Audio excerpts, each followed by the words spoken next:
السلام علیکم، میں عائشہ حجاب ایک نئی کہانی کے ساتھ۔ میں اپنے گھر کی واحد بیٹی تھی۔ میری دادی اسی وجہ سے مجھے بہت پسند کرتی تھی، مگر مجھے کیا پتا تھا کہ مردوں بھرے اس گھر میں رہنا میرے لیے کوئی قابل فخر بات نہیں تھی، بلکہ آہستہ آہستہ میرے لیے ایسا روگ بنتا جا رہا تھا جس سے نکلنا شاید میرے لیے بہت مشکل ہو گیا، شاید ناممکن بھی۔ ان دنوں میری امی اکثر اپنے میکے میں جاتی رہتی تھی کیونکہ میرے ماموں کی شادی کی تیاری چل رہی تھی۔ پھر ایک دن میرے ماموں کی شادی کا دن آن پہنچا تو بات بڑی عجیب ہوئی۔ امی نے کہا کہ میں اپنے بھائی کی مہندی میں جاؤں گی تو سائرہ بھی میرے ساتھ جائے گی۔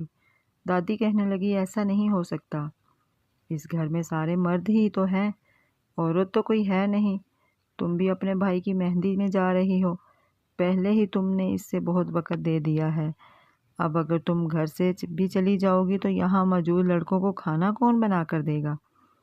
ہم لوگ جوائنٹ فیملی سسٹم میں رہتے تھے۔ میری دادی کو اپنے بیٹوں کی بڑی فکر رہتی تھی اور امی اس گھر کی سب سے بڑی تھی، اسی وجہ سے دادی ہر وقت امی کو کاموں میں لگائے رکھتی تھی۔ اس گھر میں کوئی اور عورت ہوتی تو شاید امی کا کام ہلکا ہو جاتا، مگر ایسا نہیں تھا۔ خیر دادی جی نے کہا کہ اب اگر تم اپنے میکے جا ہی رہی ہو، کم از کم سائرہ کو چھوڑ جاؤ، چھوٹے موٹے کام تو کر لے گی۔ امی کے چہرے پر ایک رنگ آیا اور ایک گیا۔ ماں جی میں اسے چھوڑ تو جاؤں، لیکن آپ جانتی ہیں کہ میں اپنی بیٹی کے بارے میں بہت حساس ہوں، بیٹی کی ماں ہوں تو مجھے ڈر لگتا ہے۔ ارے بیٹا ڈر کیسا، اپنا گھر ہے، چار دیواری میں رہے گی۔ امی مطمئن نہیں ہو رہی تھی۔ آج کل کسی پر بھروسہ نہیں کیا جا سکتا ماں جی، امی نے نظریں چراتے ہوئے بڑے دھیمے لہجے میں کہا۔ تو دادی اپنے کانوں کو پکڑ کر توبہ استغفار کرنے لگی۔ کیسی باتیں کر رہی ہو بہو، اس گھر میں میری تو اولاد رہتی ہے، کیا تمہیں میرے بچوں پر بھروسہ نہیں؟ تمہارا شوہر بھی تو میرا ہی بیٹا ہے، تم یہ بات کیسے سوچ سکتی ہو؟ تم یہ سارا کے معاملے میں کم از کم مجھ پر بھروسہ کرنا چاہیے۔ میں اب اتنی بھی گئی گزری نہیں کہ ایک لڑکی کی حفاظت نہ کر سکوں۔ میں نے بھلے بیٹے پال کر بڑے کیے ہیں، لیکن مجھے اچھی طرح سے پتہ ہے ایک بیٹی کی ماں کی ذمہ داریاں کیا ہوتی ہیں۔ دادی کی بات سن کر میری امی کچھ مطمئن تو ہو گئی تھی، مگر ابھی تک وہ مجھے عجیب نظروں سے دیکھ رہی تھی۔ پھر جاتے ہوئے مجھ سے کہنے لگی کہ بیٹا اپنا بہت زیادہ خیال رکھنا، کسی سے کوئی چیز لے کر نہیں کھانا، باہر جانے کا تو سوال ہی پیدا نہیں ہوتا، گھر میں ہی کسی سے بات چیت مت کرنا۔ میں نے امی سے کہا ٹھیک ہے، آپ بالکل بھی فکر نہ کریں، میں اتنی بھی چھوٹی نہیں ہوں کہ اپنا خیال نہ رکھ سکوں۔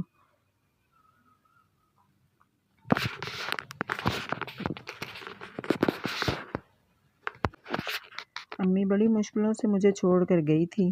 بہرحال میں اپنے کمرے میں بیٹھی تھی، کام کر رہی تھی۔ کام کرتے کرتے مجھے کب نیند آ گئی پتہ ہی نہیں چلا۔ آج امی بھی گھر پر نہیں تھی تو سارے گھر کے کام میں نے خود ہی کیے تھے۔ گھر کے کاموں میں عموماً زیادہ وقت تو نہیں لگتا، لیکن میری کم عمری تھی، میں تو بامشکل سنک تک پہنچ سکتی تھی جہاں مجھے برتن دھونا پڑتے تھے، لیکن کام میں پورا کرتی تھی۔ پھرتیلی بھی تھی، میں زیادہ کام کم وقت میں کر لیتی تھی۔ دادی نے مجھ سے سارے گھر کے کام کروا لیے تھے، کھانا، برتن، صفائی، جھاڑو، پوچھا، سب کام کرنے کے بعد جب میں اپنے کمرے میں آئی تو مجھے پتہ ہی نہیں چلا کہ کب میری آنکھ لگ گئی۔ جب میں سوئی تو مجھے کوئی احساس ہی نہیں ہوا کہ میں سو گئی ہوں گہری نیند میں یا کس حال میں پڑی ہوں۔ اماں نے تو مجھے سختی سے منع کیا تھا کہ اپنے کمرے میں دروازے کی کنڈی لگا کر بیٹھنا تو دور کی، میں تو کنڈی لگائے بغیر ہی سو گئی تھی۔ پھر خدا جانے کا ہوا، جب میری آنکھ کھلی تو تقریباً 3-4 گھنٹے گزر چکے تھے۔ مجھے بڑا عجیب سا محسوس ہو رہا تھا۔ میں نے ادھر ادھر دیکھا تو کمرے کی چیزیں تھوڑی تھوڑی بکھری نظر آ رہی تھی۔ میرے ہاتھوں میں جو کتاب تھی وہ دور رکھی ہوئی تھی۔ میں ہڑبڑا کر اٹھی بیٹھی تو چونک کر رہ گئی۔ میری حیرت کی انتہا اس لیے نہ بھی رہی، میرے سر پر جو چادر تھی وہ بھی نہیں تھی۔ میں نے کمرے کو غور سے دیکھنے لگی، ایسا لگ رہا تھا جیسے یہاں کوئی جن بھوت آیا ہو جس نے میری ساری چیزیں بکھیر کر رکھ دی تھی۔ میں نے فوراً سے اٹھ کر خود کو سمیٹا، مگر مجھے اپنا آپ بہت عجیب سا محسوس ہو رہا تھا۔ مجھے خود میں ایک تبدیلی سی محسوس ہوئی، مگر میں سمجھ نہیں پا رہی تھی کہ یہ کیا۔ کافی دیر تک میں یوں ہی خود کو آئینے میں دیکھتی رہی۔ مجھے اپنے بال بھی بکھرے سے محسوس ہو رہے تھے، لیکن مجھے سمجھ نہیں آ رہی تھی کہ ہوا کیا ہے۔ خیر تھوڑی دیر کے بعد میں نے آ کر باہر پانی پیا۔ دادی اماں مجھے عجیب سی نظروں سے دیکھ رہی تھی۔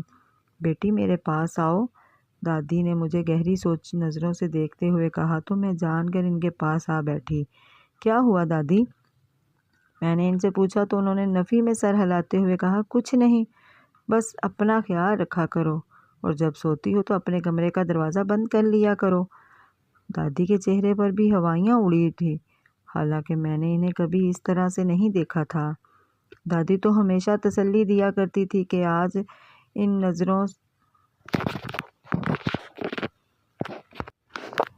نظریں بھی عجیب تھیں، ان کا انداز بھی بڑا انوکھا تھا۔ میں نے اتنا پریشان اور کھویا ہوا انہیں کبھی بھی نہیں دیکھا تھا۔ خیر میں نے دادی سے کوئی بات نہیں کی تھی، نہ ہی دادی نے مجھ سے کبھی کوئی بات ایسی کی کہ مجھے ان سے فاصلہ اختیار کرنا پڑتا۔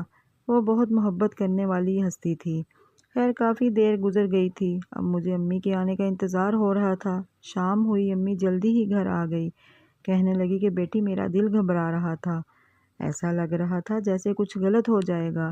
شکر ہے کہ میں جلدی گھر آ گئی ہوں، میں اپنی بیٹی تک پہنچ گئی ہوں، ورنہ میں وہاں بے چین ہو رہی تھی۔ بس کل میرے بھائی کی بارات ہے، ولیمہ بھی ہے، لیکن 2-3 دن کے بعد تو تم میرے ساتھ ہی چلنا، میرے ساتھ رہنا۔ میں نے امی سے کہا کہ ٹھیک ہے۔ اگلے دن میں نے اپنے ماموں کی بارات اور ولیمے کے لیے اپنے گھر سے 3 دن کے کپڑے لے کر امی کے ساتھ چلی گئی۔ 3 دن وہاں پر مجھے بہت مزہ آیا۔ میں نے خوب کھایا پیا، اپنی کزن کے ساتھ، اپنی سہیلیوں کے ساتھ اکٹھی بیٹھی۔ ہم نے شادی میں بہت ساری باتیں بھی کی تھی۔ شادی سے واپسی پر میرا دل بہت اداس ہو رہا تھا۔ نانی سے گھر سے جانے سے دل نہیں کر رہا تھا۔ ہمیشہ سے ایک مشکل مرحلہ آ رہا تھا اور اس بار تو بہت ہی زیادہ اداسی ہو رہی تھی۔ خیر تقریباً 1 ہفتے کے بعد ہم لوگ واپس گھر آئے۔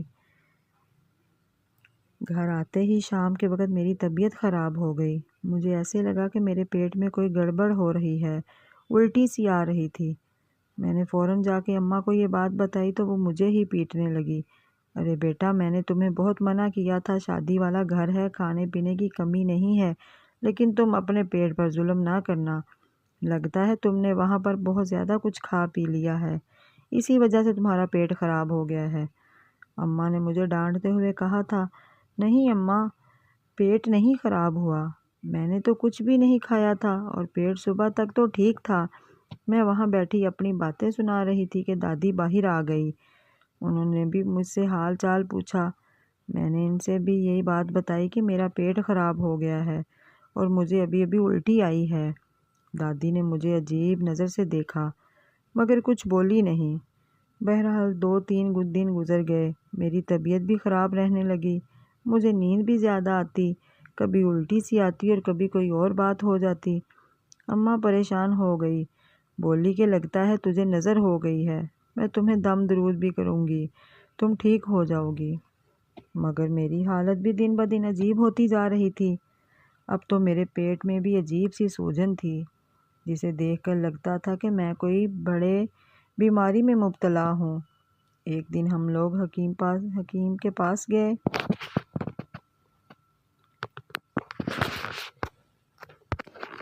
اماں نے حکیم سے کہا کہ میری بیٹی کے پیٹ میں سوجن بڑھ رہی ہے، جو کہ کافی دن سے ہے۔ حکیم نے کہا دیکھو بی بی، میں تمہیں یہ نہیں کہتا کہ تم اپنی بیٹی پر شک کرو، لیکن ایک بار جا کر لیڈی ڈاکٹر سے اپنی بیٹی کا ضرور چیک اپ کروا لو۔ آج کل کچھ پتہ نہیں چلتا کہ کوئی بہت بڑی ہرنیا جیسی بیماری ہو تو پھر تمہاری بیٹی کا کیا ہوگا، یہ تو بہت چھوٹی سی ہے۔ امی تو حکیم صاحب کی بات سن کر بہت پریشان ہو گئی تھی، مجھ سے کہنے لگی کہ پتہ نہیں تمہیں کیا ہو گیا ہے، کس کی نظر لگ گئی ہے، میں شادی میں بہت پیاری لگ رہی تھی، شاید اسی وجہ سے تمہیں نظر لگ گئی ہے، تمہیں لیڈی ڈاکٹر کے پاس لے کر جاؤں گی، صبح تم تیار رہنا، لیکن یہ بات کسی کو نہیں بتانا۔ اگر تمہاری دادی کو پتہ چل گیا کہ تم بیمار ہو تو وہ میری جان کھا جائے گی، کہے گی کہ تم نے میری پوتی کو بیمار کر دیا ہے۔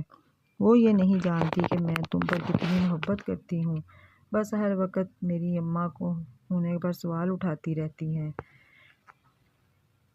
ان باتوں سے میں بہت پریشان ہو گئی تھی۔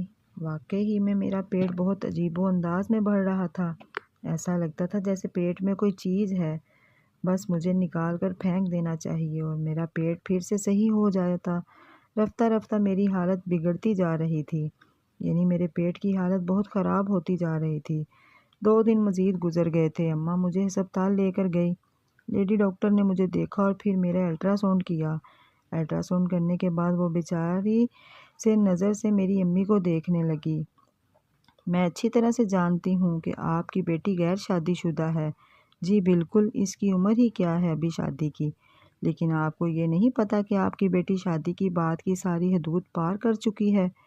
لیڈی ڈاکٹر کی بات سن کر اماں کو کچھ سمجھ نہ آئی، تو انہوں نے اس سے کھل کر بات کرنے کی درخواست کی۔ تب لیڈی ڈاکٹر نے بتایا کہ آپ کی بیٹی امید سے ہے اور اسے امید سے ہوئے کافی وقت گزر چکا ہے۔ اب ایسا تو نہیں ہو سکتا کہ آپ کی بیٹی پر میں کسی قسم کا کوئی تجربہ کروں یا کوئی ایسی دوا دوں جس سے آپ کو سارے معاملے سے نجات مل جائے، کیونکہ 4 مہینے سے زیادہ کا وقت گزر چکا ہے اور ابھی ممکن نہیں۔ لیڈی ڈاکٹر نے تو ایک ہی سانس میں ساری باتیں کہہ دی تھی، مگر میں اور اماں دونوں ہکا بکا بیٹھے اس کا منہ دیکھ رہے تھے۔ اماں نے مجھے بڑی عجیب نظر سے دیکھا تھا۔ مجھے بھی سمجھ آ گئی تھی کہ لیڈی ڈاکٹر نے کیا کہا ہے۔ میں ایک بچے کی ماں بننے والی تھی، لیکن میں نے تو شادی ہی نہیں کی تھی، تو میں کیسے ماں بن سکتی ہوں؟ میں نے دل میں سوچا۔ اماں نے اسی وقت مجھے بالوں سے پکڑا اور مجھے زور دے کر پوچھنے لگی، جلدی سے سچ بتا دے، تو نے کیا کیا ہے؟ کہاں جا کر منہ کالا کیا ہے؟ اب اپنے ماں باپ کا نام خراب کرے گی۔ ان کے غصے سے مجھے ڈر لگ رہا تھا۔ اماں بہت ناراض ہو رہی تھی، لیکن مجھے سمجھ ہی میں نہیں آ رہا تھا یہ سب کیسے ہو گیا۔ میں تو اس وقت مرد اور عورت کے تعلقات کی نزاکت کے بارے میں بھی واقف نہیں تھی۔ میں نے اماں کے آگے قسمیں کھانا شروع کر دی۔ اماں مجھے نہیں پتا کہ یہ سب کیا ہے، مجھے تو سمجھ ہی نہیں آ رہی تھی۔ تم مجھ سے ایسی باتیں کیوں کر رہی ہو اماں؟ میری باتیں سن کر مجھے مزید مارنے لگی۔ مجھے فالتو کا ناٹک مت دکھا، اچھی طرح سے جانتا ہوں میں کہ تو نے ضرور کچھ ایسا کیا ہے جس سے تجھے اس حال تک پہنچا دیا۔ میں چھوٹی بچی نہیں ہوں، تیری ماں ہوں، مجھے سب پتا ہے کہ کیا ہوا تھا۔ اماں مجھے مارتے ہوئے وہاں سے باہر لے آئی تھی۔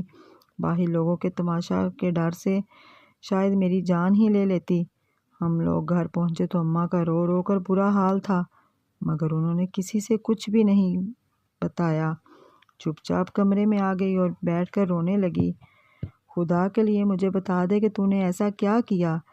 اپنے ماں باپ کی عزت کا ذرا بھی خیال نہیں آیا؟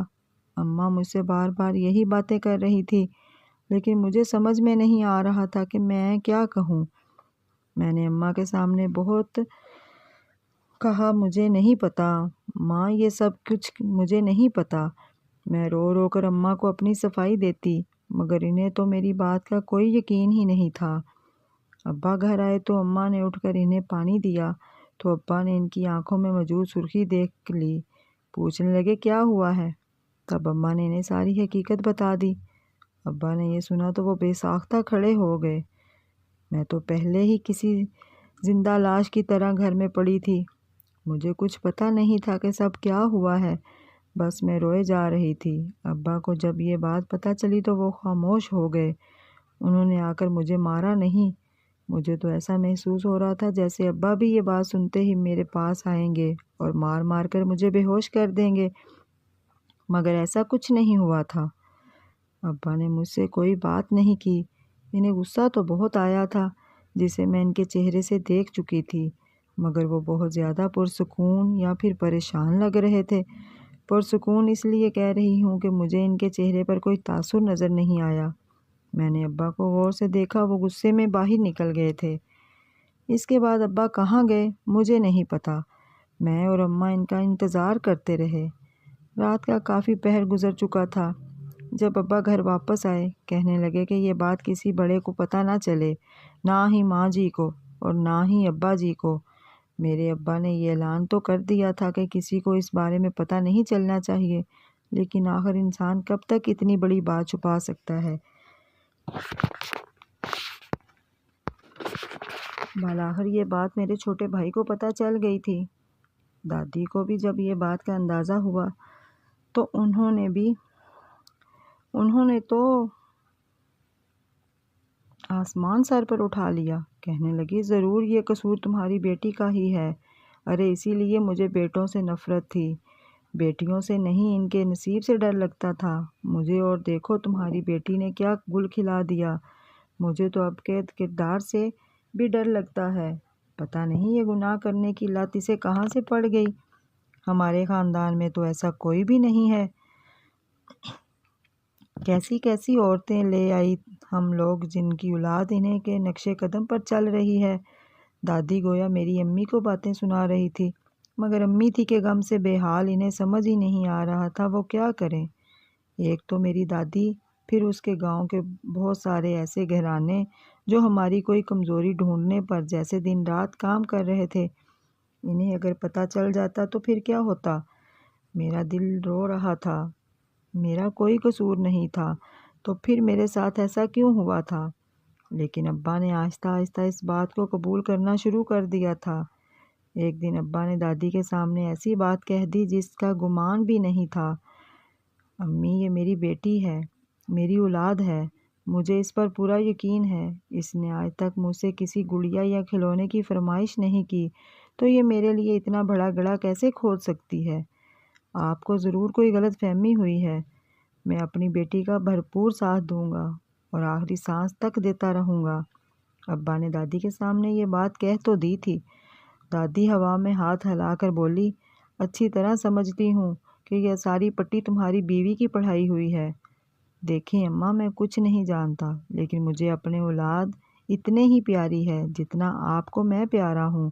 ابا نے اس بات کو سیدھا دادی کے سامنے رکھ دیا، اور دادی اماں نے ابو سے ناراضگی کا اظہار کیا اور کہا، تمہیں چاہیے کہ تم اپنی بیٹی کی شادی کر دو۔ اماں جی، کس سے شادی کروں؟ پہلے تو میں وہ مجرم ڈھونڈوں گا جس نے میری بیٹی کے ساتھ یہ ظلم کیا، پھر اسے سزا دوں گا، اس کے بعد اپنی بیٹی کی شادی کے بارے میں سوچوں گا۔ اچھا، تو اب کیا تو پورے گاؤں میں ہماری عزت اچھالتا پھرے گا؟ دادی اماں نے سخت لہجے میں ابا سے کہا، تو ابا نے مسکرا کر ایک ہی جواب دیا، اماں، مجھے پورا یقین ہے کہ میری بیٹی کا گاؤں کا کسی آدمی سے چکر نہیں۔ جو کچھ بھی ہوا ہے وہ گھر کی چار دیواری کے اندر ہوا ہے۔ مجھے اپنی بیٹی پر یقین ہے، لیکن آپ کی اولاد پر نہیں۔ معاف کیجیے گا ماں۔ ماں، آپ تو کہتی ہیں نا کہ آپ کو اپنی اولاد پر پورا یقین ہے، پر آپ کی اولاد باہر کیا کرتی پھرتی ہے، اس بات کا آپ کو ذرا بھی اندازہ نہیں۔ آپ تو بس اپنے بیٹوں کو غلط حمایت کرتی ہیں، الٹی سیدھی صحیح بات کو غلط، صحیح غلط آپ کو اس بات کا کوئی فرق نہیں پڑتا۔ آگے کیا ہو رہا ہے، صحیح ہے یا غلط ہے، بس آپ اپنے بیٹوں کو ساتھ دیتی ہیں۔ سائرہ بھی آپ کی پوتی ہے اور آپ کا خون ہے۔ آپ اسے اپنا سمجھنا شروع کریں گی تو آپ کو اندازہ ہوگا کہ میری بیٹی بھی ایسی کوئی برائی نہیں جس کا اتنا سخت نتیجہ ہمیں ملتا۔ یہ ہمارے ساتھ ظلم ہوا ہے اور میں اس ظلم کی تفتیش کر کے رہوں گا۔ میں اس مجرم کو ڈھونڈ نکالوں گا جس نے میری بیٹی کی زندگی برباد کر دی۔ اب باقی اس بات پر میری دادی کو سخت غصہ آیا۔ کہنے لگی، تم میرے دوسرے بچوں پر الزام لگا رہے ہو صرف اپنی بیٹی کی خاطر؟ تم میرا گھر کیوں تباہ کرنا چاہ رہے ہو؟ ابا نے کہا کہ اگر قصور میرے بیٹوں کا ہے تو پھر ہمیشہ کے لیے اس گھر سے چلا جاؤں گا، حصہ بھی نہیں مانگوں گا، لیکن اگر قصور آپ کے بیٹوں میں سے کسی کا ہوا تو آپ اسے گھر سے بلکہ اپنی جائیداد سے آگ کریں گے۔ دادی اماں کو یہ بات بہت بری لگی تھی، لیکن ابا نے کیونکہ شرط بڑی کڑی رکھی تھی اور یہ بھی تھا کہ غلط ہونے کی صورت میں اپنی جائیداد سے دستبردار بھی ہو جاؤں گا، تو اب میرے گھر کے سبھی لوگوں یعنی سبھی مردوں کو ٹیسٹ بھی کروانا تھا، جس سے پتہ چل سکتا تھا کہ میرا پیدا ہونے والا بچہ کا باپ کون ہے۔ اگر یہ پتہ چل جاتا تو ظاہر ہے مجرم کو تو پتہ چل ہی جانا تھا، اور پھر ایسا ہی ہوا۔ ابا نے میرے گھر والوں کے لاکھ مخالف تانوں کے باوجود بھی ہر طرح کے ٹیسٹ کروائے اور ان ٹیسٹوں کے نتیجے نہ صرف دادی اماں کو بلکہ ابو جان کا بھی منہ بند اور آنکھیں کھول کر اب دیدہ تھی، کیونکہ ٹیسٹ کے مطابق میرا مجرم کوئی اور نہیں بلکہ میرا چھوٹا چچا تھا، جس کی عمر بمشکل 20 سال تھی، لیکن چونکہ وہ ایک درندہ تھا اس سے کسی کی بھی عزت محفوظ نہیں تھی۔ دادا نے میرے ابا جان سے معافی مانگی اور کہا کہ بیٹا میں آئندہ کے بعد جلال سے کوئی رشتہ نہیں رکھوں گا۔ اس نے جو تمہاری بیٹی کے ساتھ ظلم کیا اور ہم نے جو تمہیں اس کا جواب دیا، میں اس پر ہمیشہ شرمندہ رہوں گا۔ ابا تو شرمندہ ہو گئے تھے۔ میرے دادا ابو نے بظاہر اس بات کو قبول کر لیا تھا کہ ان کا چھوٹا بیٹا ان کی نسل سے ہی نہیں ہے، لیکن اسے چھوٹے بیٹے کو اس غم نے دادا ابو کی جان لے لی تھی۔ وہ اس دنیا سے چلے گئے تھے۔ مجھے آج بھی اس بات کا افسوس ہے کہ دادا جان کو خام خواہ ہماری وجہ سے تکلیف اٹھانا پڑی، جبکہ وہ بہت نیک شخصیت کے مالک تھے۔ اللہ تعالیٰ انہیں جنت الفردوس میں جگہ دے اور میرے بابا کا سایہ میرے سر پر ہمیشہ قائم رکھے، آمین۔ ختم شد۔